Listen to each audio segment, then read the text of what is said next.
Alright, the last topic in Chapter 9 is to discuss ratio analysis. I'm going to talk about a couple or three different ways here to measure what we refer to as solvency. Alright, in Chapter 8 we talked about liquidity, which was the ability to meet short-term obligations. Solvency is very similar but focuses on the long term.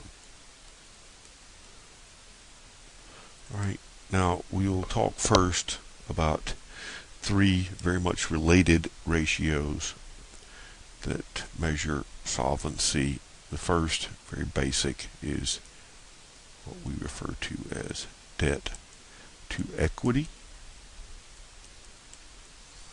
right, which is simply total liabilities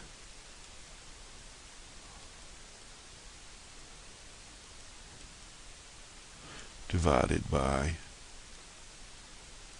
total equity. All right, another one, and again, if you remember the way your accounting equation works, you see these two very much related. Sometimes we talk about debt to total assets.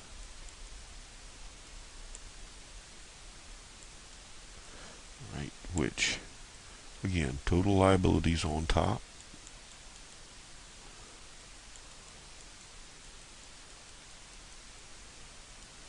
this time divided by total assets. All right, and the third one, all right, is long term.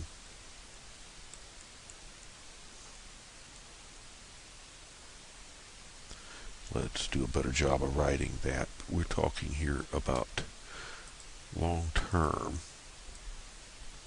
debt to equity.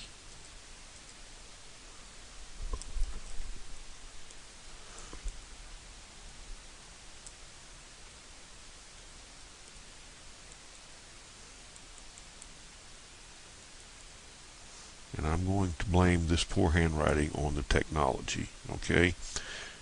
Just try and prove me wrong.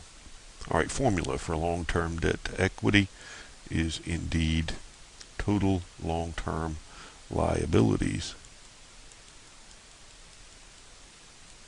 divided by total equity.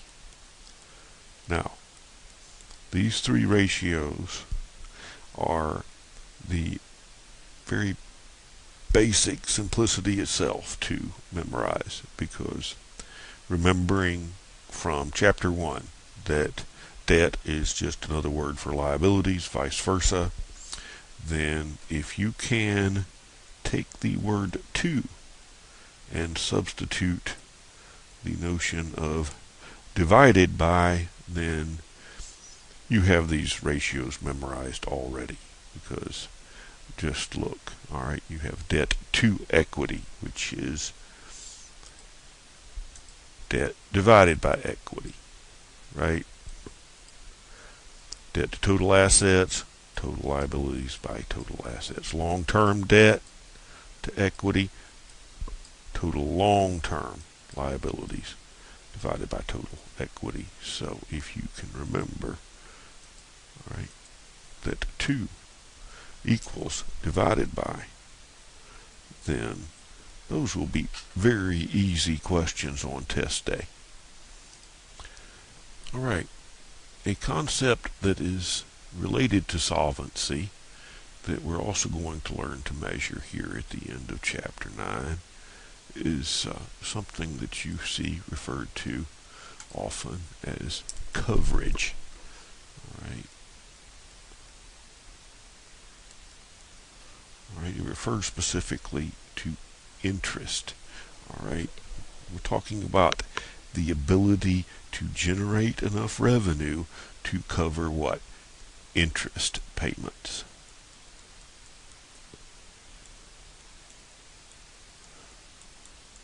All right, we can measure this two ways, so we'll talk about two ratios here.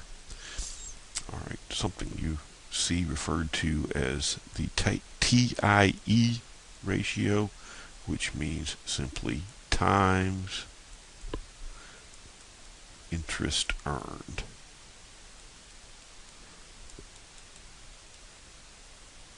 All right, and that formula is simply operating income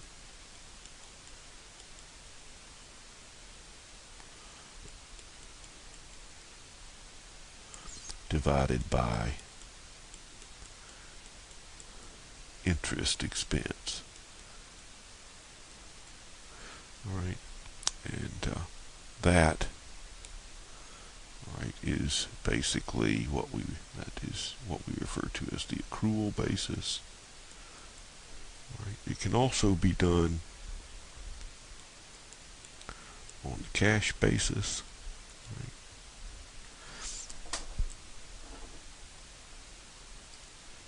And in order to measure times interest earned on the cash basis, you will simply take your cash flow from operations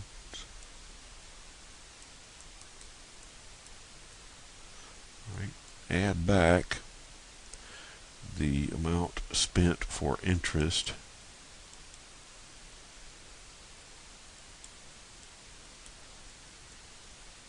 and also dollars in income tax. All right, and divide that once again by your cash outflows or your dollars spent in interest. All right, just to be clear, this number is the same as that number. All right, now just to clue you in, I have generally not tested on this one, but I think you can count on seeing your times interest earned on the accrual basis on your final exam. All right, well, it's time to shut up now. Good luck. It's been a fun semester, has it not? See ya.